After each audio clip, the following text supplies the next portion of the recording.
ہماری دعا قبول کیوں نہیں ہوتی؟ اللہ کے رسول صلی اللہ علیہ وسلم کے ارشاد ہے، یستجاب لأحدکم ما لم یعجل، یقول احدکم دعوت ربی فلم یستجب لی۔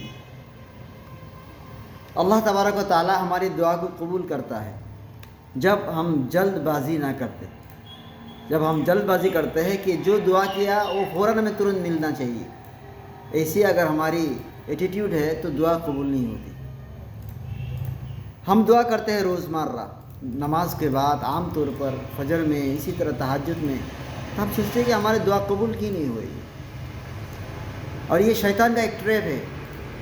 ہمیں یہ کہا جاتا ہے کہ جب دعا قبول ہی نہیں ہوئی تو دعا مانگنا چھوڑ دو، حالانکہ ایسی بات نہیں ہے۔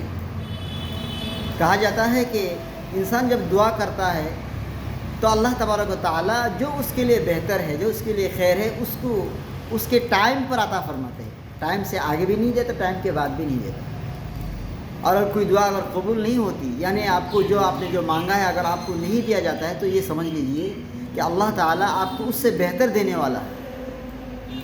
یا یہ بھی ہو سکتا ہے کہ آپ پر کوئی مصیبت آ رہی ہے، آپ کوئی ایکسیڈنٹ کے شکار ہونے جا رہے ہیں، آپ کے بزنس پہ لاس ہونے جا رہا ہے، آپ کے مال و دولت و عزت آبرو پر اٹیک آنے والا تھا، اللہ نے آپ کی اس دعا کی وجہ سے آپ کو ان مصیبتوں سے آپ کو ہٹا دیا۔ اور وہ یہ بھی نہ ہو تو یہ ہو سکتا ہے کہ اللہ تبارک و تعالیٰ آپ کی ان دعاؤں کو آخرت کے لیے ذخیرہ بنا رکھا۔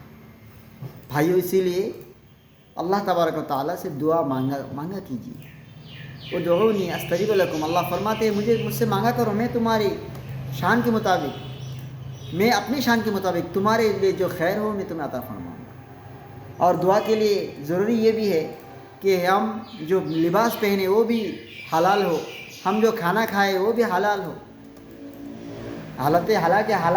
حالات سفر میں انسان کی دعا سب سے زیادہ قبول ہوتی ہے۔ ایک آدمی تھا جو لمبے لمبے سفر کرتا تھا، اس کے کپڑے گندے ہوتے تھے، پورا گندہ حال میں ہوتے تھے، اس وقت اللہ سے دعا کرتے یا اللہ یا اللہ، لیکن اس کی دعا قبول نہیں ہوتی تھی۔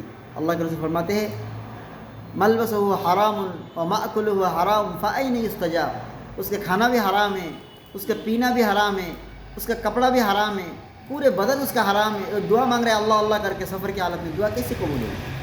اس لیے دعا جب ہم مانگے اس کی شرائط کے لحاظ سے، اس کی جو شرائط ہے اس کا ہم خیال رکھیں، پاک کھانا، حلال کھانا کھائے، حلال کپڑا پہنے، اس کے بعد اللہ سے لو لگا کے دعا کیجیے، انشاءاللہ جو ہمارے لیے بہتر ہو وہی ہم کو ملے گا، یا کم از کم ہماری مصیبت ہم سے ٹل جائے گی، یا کم از کم آخرت میں لیے ہمارے لیے یہ دعا ہمارے لیے ذخیرہ بنے گا انشاءاللہ۔